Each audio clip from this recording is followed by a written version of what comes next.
بسم الله الحمد لله والصلاة والسلام على رسول الله وعلى آله وصحبه وعلى وما بعد السلام عليكم ورحمة الله وبركاته وعاشركii saddexaad ee cashiradii ramadaanka waxaa cashirkeena kaga hadli doonaa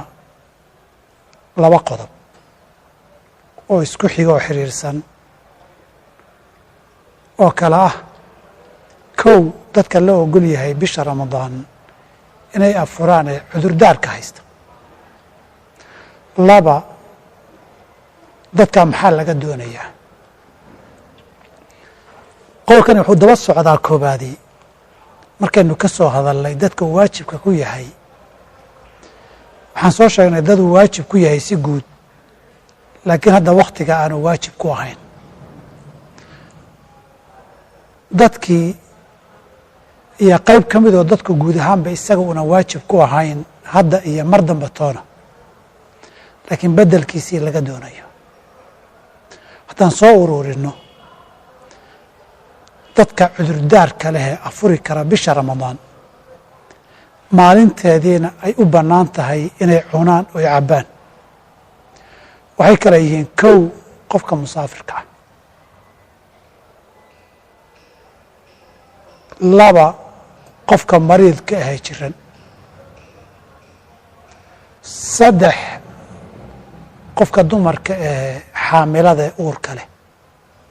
afar qofka dumarka ee ilmaha nuujinaysa shan gabadha caadada qabta ama weli dhiiggii umusha leh lix qofka waayeelka ah ee aan awoodin lixdaa qaybood baa ugu muhiimsan dadka inay afuraan loo ogol yahay waxaa lagu todobeeyaayoo marmar dhici karta qofkii daruuro ay ku kallifto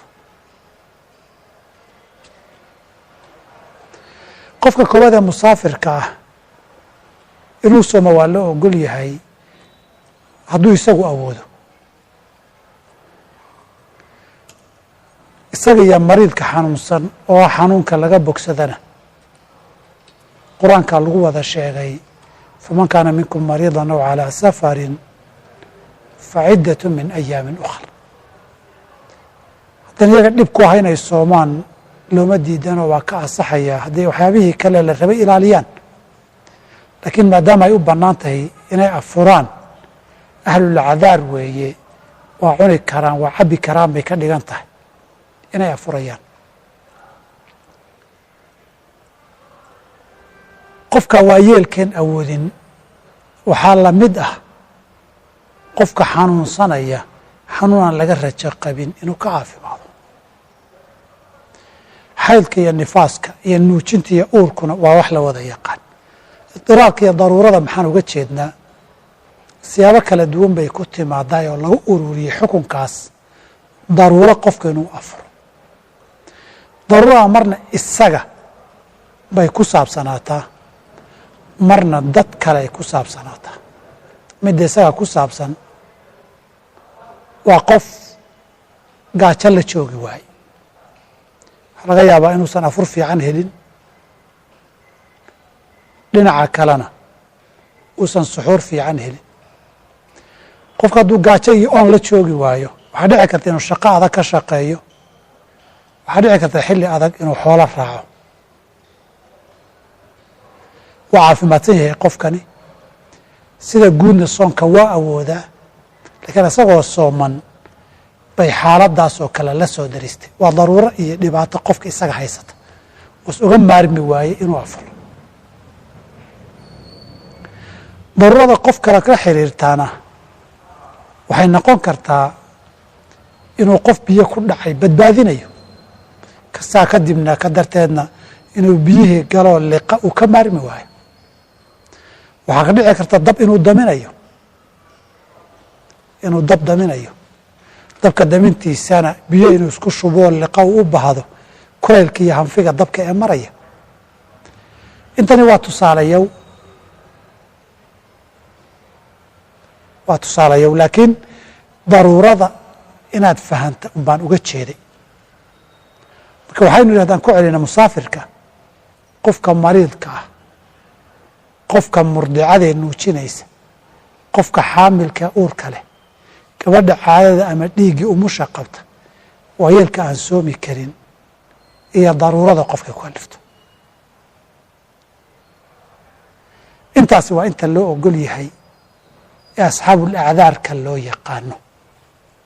cudurdaar bay leeyihin inay afuraan, cunaan oy cabbaan. qodobka labaadii waa qodobkan dhammaystiraya oo hadday afuraan maxaa kadib laga rabaa. waxaynu leenahay labaan u kala qaadaynaa. dad qadaa laga rabaa, dadna fidyo iyo cunno inay bixiyaan baa laga rabaa. marka la isku soo celceliyey si kale, qadaha iyo fidyada laga rabayo ina naska sharcigaa sheegay, ina macnihii nasku sheegay qiyaasku keenayay bay yeesheen. haddii aynu sidaa inta nasku sheegay ee aayad ama xadiid tilmaameen aynu dib ugu noqonno waxay ku kala duwanaayeen, in allaalay intii cudurdaarkii iyo sababtay u afureen wax kooban oo wakhti go-an dhammaanaya ay ahayd, qadaa loo diray. markay duruuftaa ka baxaan ee cudurdaarkaasi dhammaado inay dib ka qadeeyaan, sida musaafirkii iyo mariidkii. faman kaana minkum mariidan aw calaa safarin faciddatu min ayaamin ukhar. waxaa lamida gabadhii caadada qabtay iyo tii dhiigga umusha ku jirtay, sida xadiidkii caaisha ah radia allahu canha wa ardaaha. intaa waxay ka midaysan yihiin safar kuwu dhammaadaa, xanuunadana kuwa dhammaada weeye, caadaduna wakti kooban bay leedahay way dhammaataa, dhiigga umushana waktileehu dhammaada. afartaasoo nasku sheegay in la qadaynayo waxay ka midaysan yihiin waa cudurdaar wakti go-an leh, qofkuna ay suuragal u tahay inuu qadeeyo. dhinaca kale waxa ugu dhow nas tafaasiirta qaarkood oo fidyo bixinayaay waa qofka waayeelka. qofka waayeelka tafaasiirta qaarkood oo aayaddii suuratu lbaqara ahayd ma mansuukh baa mise maaha haddaynu niraahno, ibnu cabaas iyo waxay leeyihiin waxay ku gaar tahay dadka waayeelka ah ee aan dib ka soomi karin.